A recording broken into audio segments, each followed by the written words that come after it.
La story nostalgie. La story nostalgie. Brice de Passe.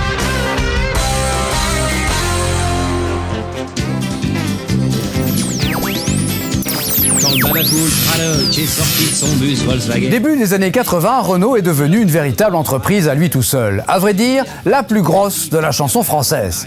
L'artiste prend la mesure de son impact lorsqu'en 1981, il apprend que ses propres ventes de disques représentent 45% du chiffre d'affaires du label qu'il édite. Estimant ne pas être soutenu en proportion et étant en fin de contrat, Renault reprend sa liberté, crée sa propre maison d'édition, de production et de merchandising.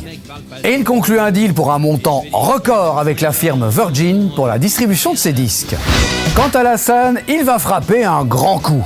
En effet, en 1984, on inaugure enfin une grande salle de concert à Paris, le Zénith, qu'il va remplir du 17 janvier au 5 février. Commence alors une gigantesque tournée qui va passer aussi par la Belgique et le Québec. Renault est la plus grande star de la chanson du moment. Star, mais toujours attentif aux malheurs des autres. Ainsi, en 1985, Renault écrit les chansons de SOS Éthiopie, une chanson qui va rapporter des millions de francs français à Médecins sans frontières. Quelques mois plus tard, la tournée de Renault passe par l'URSS. Étonnant pour un chanteur occidental, mais bon, le Parti communiste doit y être pour quelque chose. Un PCF avec qui il est en froid, ce que Renault va payer lorsque, à Moscou, lorsqu'il entame la chanson Le Déserteur, 3000 des 10 000 spectateurs quittent la salle. Un coup monté, bien sûr, les projecteurs dirigés sur eux en attestent si la barrière de la langue ne suffisait pas à le prouver. Renault est fatigué, il a un coup de mou. Cela s'entend d'ailleurs sur son nouvel album qu'il enregistre à Los Angeles. Tristesse est d'ailleurs le mot qui revient le plus souvent dans la critique de Mistral gagnant. Mais contre toute attente, le disque atteint rapidement le million d'exemplaires et va carrément culminer à 2 millions. Du coup, Renault retrouve de la confiance pour le spectacle qu'il donne à nouveau au Zénith et cette fois pendant tout un mois en 1986.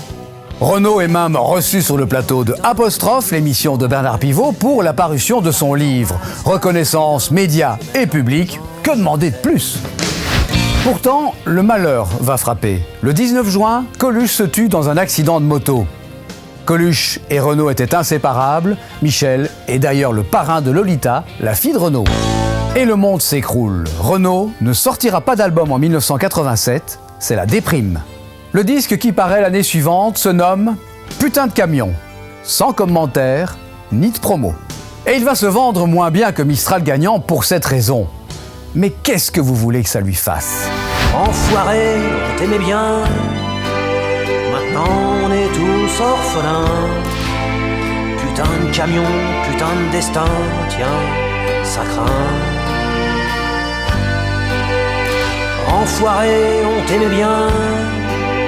Maintenant on est tous orphelins.